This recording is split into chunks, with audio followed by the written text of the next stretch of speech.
Se eu pudesse dar um único conselho para um amigo, seria para ele comprar seu primeiro imóvel e sair do aluguel. E você sabe que esse conselho é totalmente diferente do que dizem os especialistas financeiros, que adoram defender que alugar é sempre a melhor decisão, enquanto quem compra seria burro ou algo do tipo. O problema todo é que essa galera te apresenta argumentos que parecem bem embasados, muitas vezes com planilhas que impressionam, mas que estão cheias de erros graves quando a gente olha com mais calma. Mas e aí? Será que essa lógica de sempre alugar realmente faz sentido para a realidade da maioria dos brasileiros? Será que a compra de um imóvel, principalmente para quem quer sair do aluguel e conquistar sua casa própria, é realmente uma burrice como dizem? Primeiro, eu preciso deixar bem claro que 2025 já começou daquele jeito e com um cenário econômico que é cada vez mais desafiador, o que ninguém vai negar. Então, talvez você pense que não é o momento certo para comprar uma casa agora. E isso tem lógica, mas é bom lembrar que programas habitacionais como a Minha Casa Minha Vida seguem oferecendo condições que tornam a compra da casa própria bem mais acessível para quem tem pouco dinheiro. E é bom lembrar também que o mercado imobiliário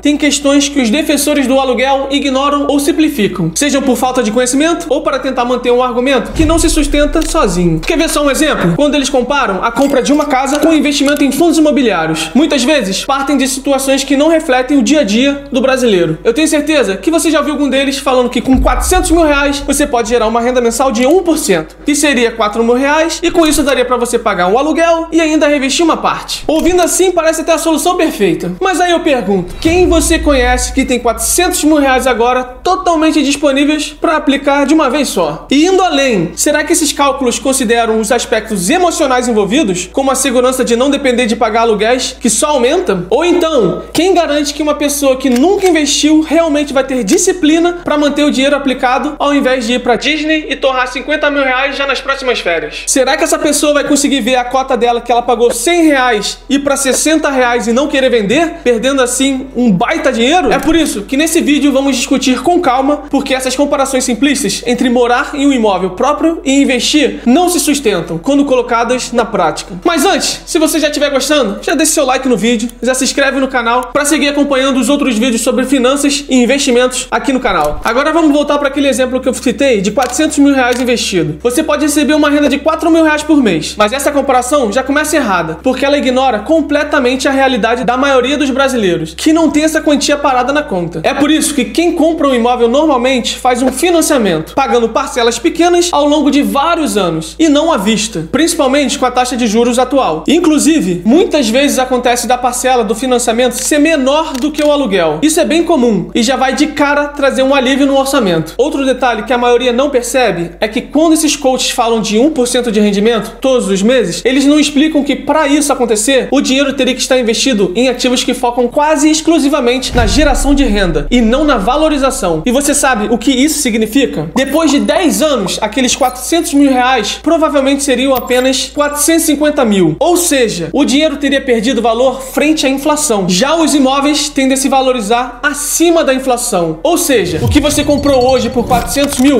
poderá facilmente valer 1 milhão ou mais no futuro. Mas é claro que existem fatores que influenciam nisso, como a localização do imóvel, por exemplo. E mais uma coisa que os coaches não colocam na conta, e é muito importante, o impacto emocional de ter uma casa própria. Quem alguma vez na vida já viveu de aluguel, sabe que você fica à mercê de reajustes anuais, que muitas vezes superam o aumento da renda da pessoa. Sem contar o risco do proprietário resolver vender o imóvel ou simplesmente decidir que não vai renovar o seu contrato. Afinal, ele é o dono e tem o direito de fazer isso. Agora, com uma casa própria, esse tipo de preocupação desaparece. Você tem a liberdade de fazer o que você quiser, seja reformar ou decorar. Também outra questão muito importante é que não devemos esquecer que financiar um imóvel não significa necessariamente passar 30 ou 35 anos pagando a parcela intermináveis, como o pessoal que é crítico adora dizer por aí. Para você ter noção, segundo dados da Caixa Econômica Federal, a maioria dos financiamentos no Brasil é quitada em média entre 7 e 12 anos, o que não chega a ser nem um terço do prazo total. Isso porque quando você consegue o dinheiro extra e toma a decisão de amortizar a dívida do seu financiamento, esse valor vai direto para o principal, reduzindo significativamente o saldo devedor. Ou seja, vamos supor que a parcela do seu financiamento seja por volta de R$ 1.500 e por algum motivo você consegue mais R$ 1.500 para amortizar. Você não vai quitar apenas mais uma parcela. Pode ser até que você consiga reduzir 3 ou mais parcelas de uma vez só. Lembrando que você não precisa amortizar todo mês e o valor amortizado nem precisa ser do tamanho da parcela. Isso quer dizer que para muitas pessoas, com mais R$ 300 no mês, ela já consegue pagar uma parcela a mais. Então, no final das contas, aquele apartamento que você financiou por R$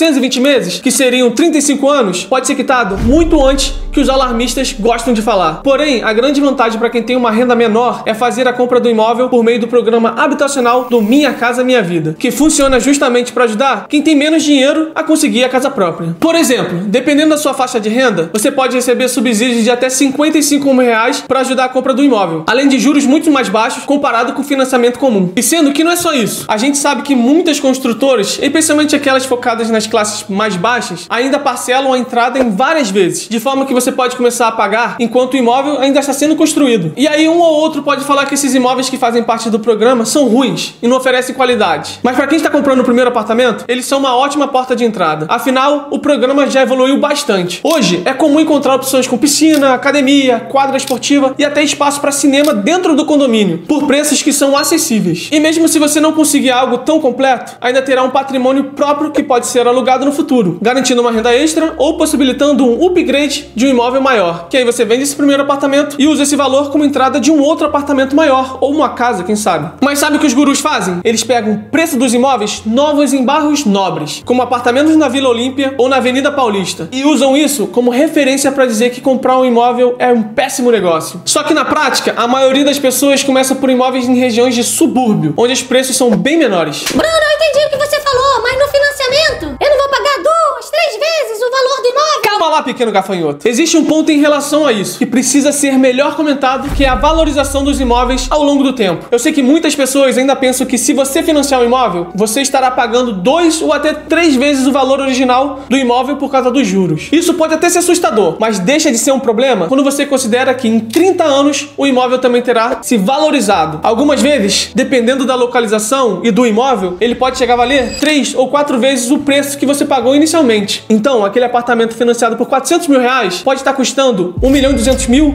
ou até mais em 30 anos. Realmente, se você fizer um cálculo simples, vai perceber que a parcela do seu financiamento vão fazer ele sair pelo dobro ou triplo do preço. E esse cálculo está certo. Porém, é preciso entender o papel da inflação nesse caso e lembrar que o dinheiro não tem o mesmo valor com o passar dos anos. Lá em 2035, uma parcela de R$2.000 não vai pesar no seu orçamento como essa parcela pesaria hoje em 2025. Para entender esse conceito melhor, é bom olhar para o passado e pensar que 10 anos atrás, em 2015, o salário mínimo era por volta de R$800. Então, se a parcela do financiamento de uma pessoa fosse R$800, ela pagava um salário mínimo. Porém, se a parcela dela hoje ainda for de R$800, esse financiamento custa por volta da metade de um salário mínimo, deixando o orçamento bem mais folgado para outros gastos ou investimentos. Isso tudo que eu falei não significa que você deve sair daqui correndo desesperado para comprar a primeira casa ou apartamento que aparecer pela frente. Comprar uma casa é uma decisão importante demais para tomar por conta de apenas um vídeo. Você precisa pensar se esse imóvel faz sentido na trajetória da sua vida. Se você é uma pessoa que quer ser nômade ou pretende migrar para tentar uma vida em outro país, como eu mesmo fiz, eu e minha esposa, vindo aqui para o Canadá, ter uma casa pode te deixar preso na sua cidade. Fora a questão de conseguir manter o compromisso de pagar as parcelas todos os meses. Inclusive, muitas pessoas fazem o financiamento e por não conseguirem pagar, o imóvel vai a leilão, fazendo o número de leilões quintuplicar em 2 anos, saindo de 9 mil imóveis em 2022 para mais de 47 mil em 2024. Antes de dar o próximo passo, é preciso juntar um valor para a entrada, mesmo que ela seja parcelada, pois isso ajuda a reduzir o financiamento e tornar as prestações mais baixas. Além disso, você tem que organizar o seu orçamento para garantir que as parcelas não comprometam mais que 30% da sua renda mensal. Caso contrário, vai ser difícil ser aprovado. Sem contar que se você tiver alguma pendência com o Serasa ou problemas de crédito, você tem que resolver essas questões, porque um histórico de crédito ruim pode te impedir de comprar o seu imóvel. Também é importante lembrar de procurar opções que se encaixem na sua realidade atual. Talvez aquele apartamento num bairro nobre não seja viável agora, mas isso não significa que você não pode encontrar um imóvel de qualidade,